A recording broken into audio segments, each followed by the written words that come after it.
বাংলার নতুন বছরকে স্বাগত জানিয়ে পহেলা বৈশাখ উদযাপন। রিপোর্ট ও চিত্র গ্রহণে মোহাম্মদ অলিউল্লাহ মিয়া। পলাশ উপজেলার ঐতিহ্যবাহী সেকান্দরদি ঝালঘাটা বাজারে যুগ যুগ ধরে বাঙালির ঐতিহ্য তুলে ধরে পহেলা বৈশাখ উদযাপন করে হয় সোমবার বিকাল থেকে গ্রামীণ এই মেলা বসে বসে থাকে সেকান্দরদি ঝালঘাটা বাজার। পলাশ, যেটা আগে শৃঙ্খলা বলে সিন বলে সেই নামে ছিল, এখনও সেই নামে একটি পাড়াকে সম্বোধন করে। উক্ত মেলায় বিভিন্ন ধরনের খেলনা জিনিসপত্র এবং জিলাপি মুড়ি, বিশাল বড় আকৃতিক মাছ বিভিন্ন জায়গা থেকে দোকানদাররা নিয়ে আসে। এই মেলাতে হিন্দু মুসলিম বিভিন্ন ধর্মের মানুষজন দূর দূরান্ত থেকে নরসিংদী জেলা বাইরে থেকেও এখানে এসে প্রয়োজনীয় জিনিস বেচাকেনা করে থাকে। উক্ত পহেলা বৈশাখের শুভ নববর্ষের ৩ দিনব্যাপী মেলার উদযাপন কমিটির সভাপতি হিসেবে উপস্থিত ছিলেন মোহাম্মদ আমিনুল ইসলাম ভূঁইয়া, সাবেক সিনিয়র সহ সভাপতি পলাশ থানা ছাত্রদল ও সাবেক সভাপতি গজারিয়ার ইউনিয়ন ছাত্রদল।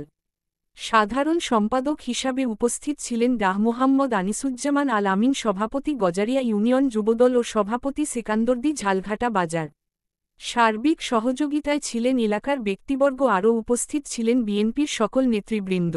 সকলের অভিব্যক্তি অনেক সুন্দর। আয়োজন শেষে মনোমুগ্ধকর সাংস্কৃতিক বাউল গানের আয়োজনে বাংলা নববর্ষকে আরও মনমুগ্ধ হয়েছে।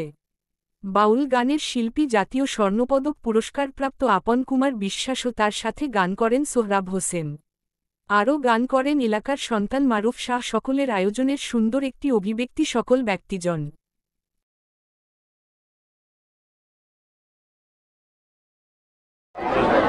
সেকান্দরদি ঝালঘাটা বাজারে যে ঐতিহ্যবাহী মেলাতে এসে আপনার অনুভূতি কেমন দেখতে পাচ্ছেন? শুভ নববর্ষ। গ্রাম বাংলায় বছর পর বছর আমরা নতুন বাংলার যে ইয়ে হচ্ছে আমাদের এই ঝালঘাটা বাজারে, আসলে আমরা আসতে পেরে খুব আনন্দিত। এত লোক সমাগম আসলে আমার উৎসবে কম করে আছে। আসলে সব দিক দিয়েই মোটামুটি ভালো লাগে। জোরে কেমন? আরম্ভ